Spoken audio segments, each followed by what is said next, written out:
We had an advisor come to us. This was about 4 years ago that just recently passed his Series 65. He was following us on a couple of advertisements we were doing. And he's a pretty big annuity producer. So he's selling a lot of index annuities and life insurance to clients. And he finally decided to take the plunge and get his Series 65 after talking to me. And one of the reasons that he decided to come over is because I shared a couple of stories with him about some past successes with other advisors that we work with. Of course, every firm owner, we have 80 representatives currently, and every firm owner is going to have, we're going to have our share of losses and we're going to have our share of successes. We're going to put equal effort into everybody that comes into the firm, first of all.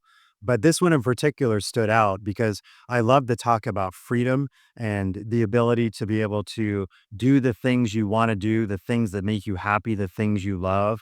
And to some people, it means one thing, but to some people, it makes an entirely different story. In my case, the things that I love to do, I love my band. I'm in a rock and roll band.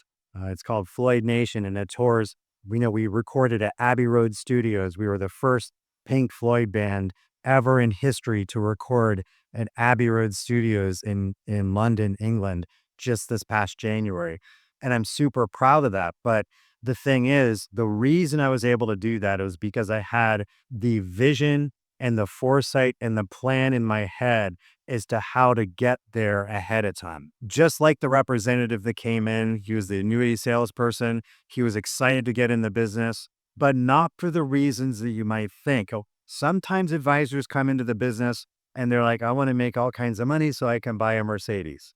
I'm like, okay, that's cool, but you're probably not a good fit for our firm. If you're thinking that way already, then what are you going to do in your client relationships to get to that point? You're probably going to do something that doesn't fit well with me. That's the way that I view it. Maybe, maybe not. I don't know.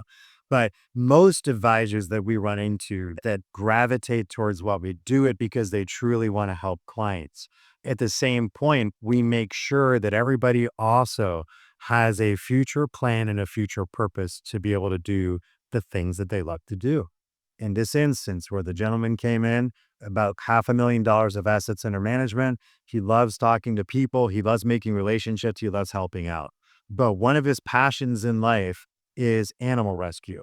And so his goal was to get to the point to where he was servicing enough clients, that he's doing enough business to where he can take extra time off to be able to pursue the passion of a nonprofit that did nothing but rescue German Shepherds.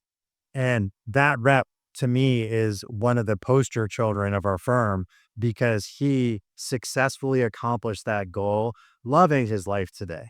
You could pretty much call him retired, but he still works every single day. He loves his client interactions, but now he finally gets to do the things that he loves to do.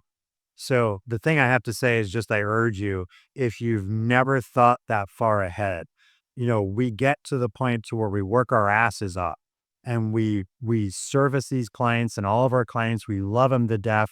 We care for them just like they're our own kids. But we get to the point to where now we got to figure out what our end game is. And our end game could be different for everybody. Some it could be charity, some it could be music, some it could be just sitting on the couch and watching Netflix. It might be fishing. But if you haven't thought about that and come to that point yet, make sure to spend some time, take it, write it in your calendar, block off some time, and just dream about where do you want to find yourself. That's the way that you're going to be able to enjoy your life. It's going to give you a goal to go achieve and a goal to attain. Doesn't matter what industry you're in, take that time for yourself to figure out the direction you want to get there. But make sure you have a plan to get there along the way to make sure that goal can be accomplished. And I tell you, if you set that in place and you put your nose to the grindstone, anything's possible.